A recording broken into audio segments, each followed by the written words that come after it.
Okay, I'm Becky Rogers with Families Mentoring Families, and I am giving you some more information and some more details on the Family Restoration Center by answering some questions rather that people have asked about it. And the next question I'm going to address is, what actually are the steps of bringing a family back together and uniting them after they've been separated for a period of time, like the families that we work with? Okay, so obviously this is not an easy thing. It involves social welfare, and it involves a lot of a coordinated effort between the people who have been caring for them and in the past and where they go from here.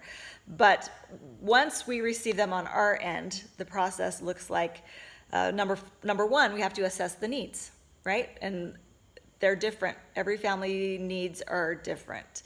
Are there medical challenges? Are there educational challenges? Are there disabilities that we need to work around or work through? And but so being able to assess the needs, including education and health, mental health, all of those things are big factors that we have to take into account.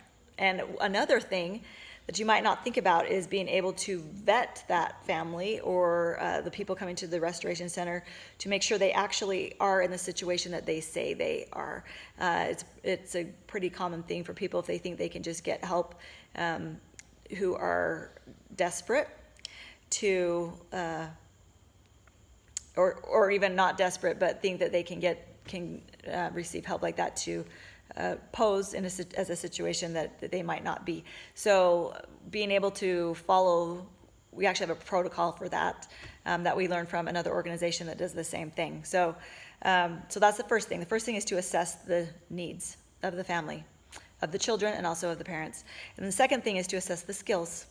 What is their level of education? Most of them are not literate at all. Most of them don't speak English.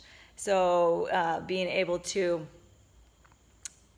see where they are and what would be their next steps, being able to assess their business skills.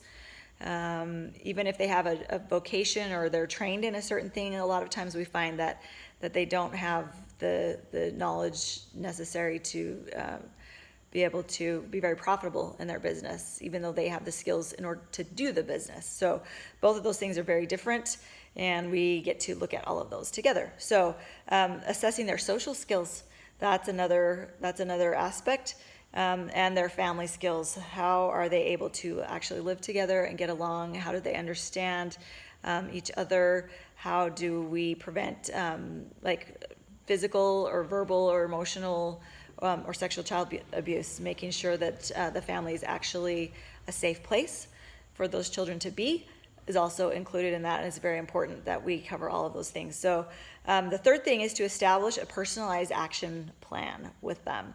And that plan includes a budget, looking at how much money do you actually need to be self-reliant in your family. It includes an action plan for their education. Do the parents need more skill, need more education? Where are the children falling in their ages and their progression through elementary to secondary to their college? What's the short-term plan on their education? What's the long-term plan on their education? It also includes a program that the goal is for them after they come out of the restoration center at the end of a year, and we're anticipating that this first piece of the restoration of the family takes about a year. And the reason for that is because they have to have a year's worth of rent up front before they can go anywhere, because here in Ghana you have to pay all of your rent up front for the length of your contract. So if your contract's for a year, you pay all of that rent up front. If it's for 2 years, you have to pay it all up front, okay? Which is a chunk of money for people who aren't able to feed themselves yet. So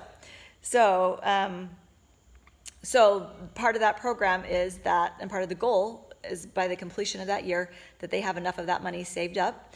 And saving is a skill set all of its own. So at the end of the year, they can pay that up front, and they have a place that they can go. Okay. So next, we assign mentors to provide them training and accountability, so that they can implement that plan. And this is really fun. This is where we can use all the help we can get. If you desire to be a mentor to one of these families, we would love to hear from you. We'd love to train you in our programs and allow you to help us. This is a big job, and we need a lot of help. So Families Mentoring Families, in this program and across all of our programs, we basically work with 5 levels of education. The first level of education is family education. How do we be a family together? Okay, so that includes training in how to parent. So these are all things that will be implemented at the Family Restoration Center. How do we parent? How do we manage our children without beating them? Because here that's a very normal thing. And everyone receives it as a child and delivers it as a parent. Through generations, and so breaking some of those patterns and teaching them how to get along together as a family is a significant job. Then we also have literacy education that has to do with their basic abilities to read, and everybody comes in in a different place. It falls in a different place on that spectrum of skills. So we work with them with that. We also have academic education, which has to do with them going to school and their school fees and all those kinds of things, what that looks like for them to continue their education throughout that process. And then next we also have training on different vocations. We have made a lot of friends and a lot of connections in different fields, from seamstresses to hairdressers to mechanic shops to... What else have we got? We got a lot of people that we are connected with that can also help us with those trainings. So if we have someone who has a skill or they want to learn a specific skill or learn a trade, we can connect them with the right people who can help them to accomplish that. So we don't actually do all that vocational training ourselves, because we have other people and other businesses and other schools that are really, really good at it and that specialize in that. So more often than not, we make the arrangements with those people for them to do internships, things like that, apprenticeships, so that they can learn the skills that they need to be able to move forward.